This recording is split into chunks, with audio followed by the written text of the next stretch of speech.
Hello guys, welcome back to my another blog. তো আজকের ব্লগটা আমি এখন থেকে স্টার্ট করছি।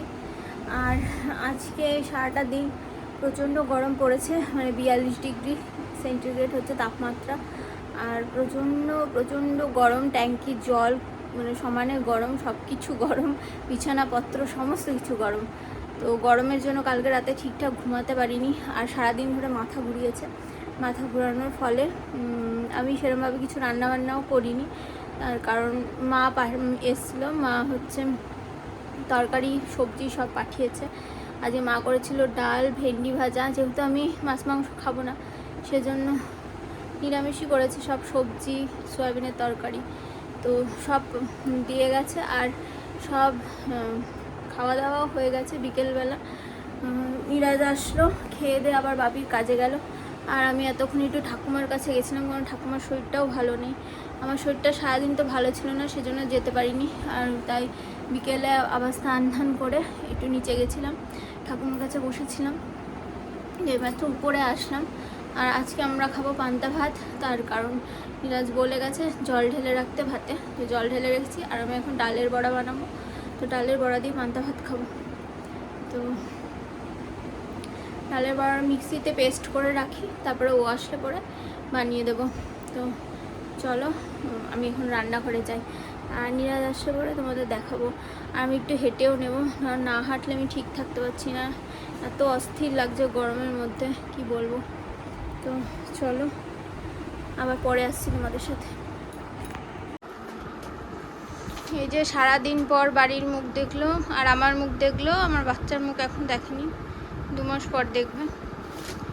তো 2 মাস পরে, 2-3 মাস পরে দেখবে। তো এই যে আসার পর আমি একটু ঠান্ডা জল দিচ্ছি, স্বামীর সেবা করছি। নাও স্বামী, নাও নাও, আমি ধরে থাকতে পারছি না।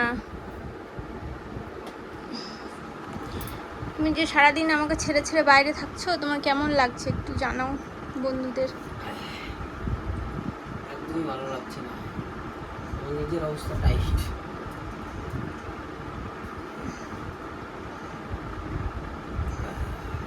কিন্তু কিছু করার নেই, করতেই হবে। এই যে এখনো হিসাব করে যাচ্ছে, সেই থেকে এসে 8 ঘন্টা হয়ে গেল। 8:30টায় বাড়ি এসছে, এখন বাজে 9টা। 8 ঘন্টা ধরে কি হিসাব করছে। হিসাব করে নিই, তারপর স্নান করবে, আর আমি যাই ও ঘরে গিয়ে বড়া ভাজিবে। তো এই যে এখানে ডালের বড়া মাখানো আছে, আর কড়াই দিয়েছি তেল, এবার ভেজে দেবো।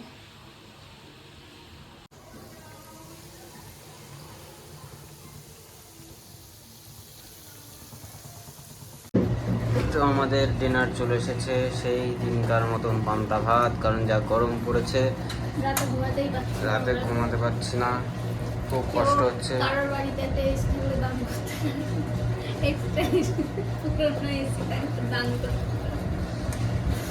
তো ভিজে ভাত মানে পান্তা ভাত, আর সঙ্গে আছে এটা কি ডালের বড়া না পেঁয়াজি?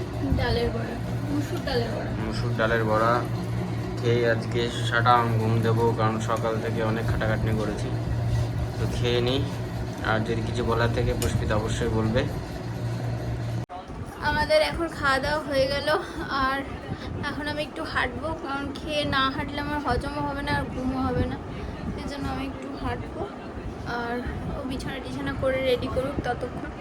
জানি না, এখন না কেমন একটা মনে হচ্ছে, কতদিনে দিন যাবে আর ভালো লাগছে না, মানে আর কতদিন হয়তো মানে সব হয়ে গেলে ঠিকঠাকভাবে তারপর মনে হবে যে এই সময়টা মানে এনজয় করতে পারলাম না আমি, যেহেতু এত গরম পড়েছে। অনেকের একটু শীতকাল মানে শীতের মধ্যে হলে বা গরম কম হলে একটুখানি এই যে প্রেগনেন্সি ব্যাপারটা, প্রেগনেন্সি মানে কি বলে, এই যে একটা বেবি বাম্প, এটাকে নিয়ে অনেকে এনজয় করে, ঘোরে ফেরে অনেক কিছুই করে। কিন্তু আমি এত গরমের সময় না, আর প্রচণ্ড তাপমাত্রা বেড়েছে, তার জন্য এমনিই মানুষ অসুস্থ হয়ে যাচ্ছে, তাহলে আমি তো আরোই অসুস্থ হব। তো সেজন্য এই জিনিসটা আমি মনে হয় ঠিকঠাকভাবে এনজয় করতে পারবো না। যদি বৃষ্টি টিষ্টি হয় তাহলে হয়তো 2 দিন ঠিক থাকবো, তো দেখা যাক। এখন আমার এত গরমে আর ভালো লাগছে না, মনে হচ্ছে কতদিনে বেরোবে ও পৃথিবীতে আসবে। আমার মানে ভিতরে হাঁসফাঁস করছে। তো যাই হোক, আমি একটু হেঁটে নিই, আবার কালকে তোমাদের সাথে আসছি কথা বলতে। কালকে তো তোমাদের বলেছিলাম আমার শরীরটা খারাপ ছিল, সেজন্য মা ওই বাড়ি থেকে খাবার দিয়ে গেছিলো।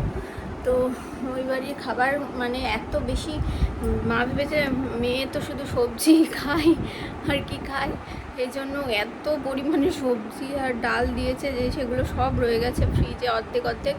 আর সেগুলো এক্ষুনি বার করলাম।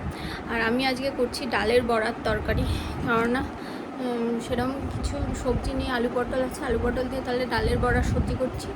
তো রান্নাঘরে চলো তোমাদেরও দেখাই। আর চাটনি করছি ওর জন্য, কারণ ও চাটনি খেতে ভালোবাসে, টমেটোর চাটনি, সেজন্য ওর জন্য টমেটোর চাটনি করছি। আর দেখো তোমরা ওই ঘরে, আর ডাল সবজি সব রয়ে গেছে, তাই আর কিছু করার প্রয়োজন নেই। চলো, এই যে এখানে ডালের বড়া ভেজে রেখেছি, আর এই যে ডালের বড়া ছোলে দেবো, আর এখানে হচ্ছে চাটনি, আর কালকের তরকারিগুলো সব গরম করে রেখে দেবো। তো এই যে কালকের ডাল, এটা গরম করে রেখেছি ওর জন্য। আর এখানে আছে ভেন্ডি ভাজা, একটু সবজি, আর ডালের বড়া ভাজা। আর এখানে আছে ডালের বড়ার তরকারি, ঝোলটা শুকিয়ে গেছে। আর এটা হচ্ছে ওর ফেভারিট চাটনি। তো খেয়ে নিয়ে আবার আসছি।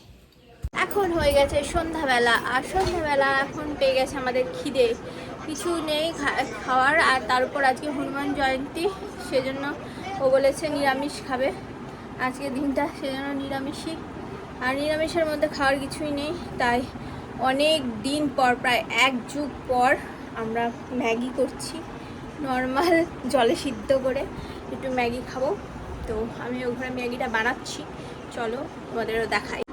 তো এই যে আমাদের সিম্পল জলে সিদ্ধ ম্যাগি, এখন আমি নিয়ে যাবো নিরাজের কাছে, ও খাবে, তো আমিও খাবো। চলো এই যে আমাদের ম্যাগি নিয়ে চলে এসেছি। আর এই যে ম্যাগি খাওয়ার লোক, এই টাকা সব গরমে নিতে গেছে, তাই বেশ ফোন দেখছি শুয়ে, খেয়ে নিচ্ছি। তো এইমাত্র আমি ঘরের ঝুল ঝাড়লাম, ঝুল ঝাড়তে পারছিলাম না, মানে সবাই বারণ করছিল, তাও আমি জোর করে ঝাড়লাম, কারণ প্রচণ্ড ধুলো পড়েছিল। এত ধুলো কোথা দিয়ে আসছে আমি কিছুই বুঝতে পারছি না। আর শরীরটা ভাল লাগছে না, মানে উইক লাগছে, আর জানি না, সবাই বারণ করছিল তাও ঝাড়লাম, তার কারণ প্রচণ্ড বিরক্ত লাগছে ধুলোর মধ্যে। আর নিরাজের যেহেতু শ্বাসকষ্ট আছে, তো দেখি কষ্ট লাগছে, ধুলো গিয়ে শ্বাসকষ্ট হচ্ছে। আর আমারও অস্থির লাগে ধুলোর মধ্যে থাকতে, মানে ঘুম আসে না ঠিকঠাক করে, তাই ভাবলাম ঘরটা গিয়ে ছেড়ে নিই, পরের মাসে আমি হয়তো আর পারবো না। নিরাজ বলেছে আমি একদিন মানে সময় করে ছেড়ে দেবো। আর শরীরটা খারাপ করছিল বলে ও আবার দিয়ে গেল আখের রস কাজ করতে করতে। তো আমি আখের রসটা একটু খেয়ে নিই, তারপরে আবার তোমাদের সাথে কথা বলছি। তোমাদের তো দেখালাম তখন ঘরটা ছেড়ে আখের রসটা খেয়েছিলাম, তারপর আর ভিডিও করতে পারিনি। একটু আগে নিরাজ আসলো, আর মাজার পিঠের মধ্যে অসহ্য ব্যথা করছে, জানি না কেন। ও এসে খাওয়া দাওয়া করলো, আর খাওয়া দাওয়া করে 2টো মৌসুমি লেবু ছিল অনেক দিন ধরে ফ্রিজে, আমার নিচে বসতে খুব কষ্ট হয়, যেহেতু তো অসুবিধার জন্য আমি কাটতে পারি না। তো আজকে বললো তারা আমি কেটে দিচ্ছি, তুই খেয়ে নে, লেবু 2টো নষ্ট হবে। আর একটু হজমের সমস্যা হচ্ছে গরমের মধ্যে, এমনি আমার আগের থেকে হজমের সমস্যা, তার মধ্যে এত গরম পড়েছে, মাঝে পিঠে প্রচণ্ড ব্যথা করছে। তো আসুক, তাহলে তোমাদের আবার দেখাচ্ছি ওকে। এই যে আমার সোনা আমার জন্য নিয়ে এসছে লেবু, একটু বিট লবণ নিয়ে আয়। আপেল কিন্তু আমি খাবো না। এই যে লেবু আর আপেল নিয়ে এসছে, লেবুগুলো খাবো, আপেল খাবো না, কারণ আমার গ্যাসের সমস্যা হচ্ছে প্রচণ্ড, আপেলও খাবে। ভিডিওটা এই পর্যন্তই, ভালো লাগলে লাইক কমেন্ট শেয়ার করতে কিন্তু ভুলো না। তো চলো টাটা, বাই বাই।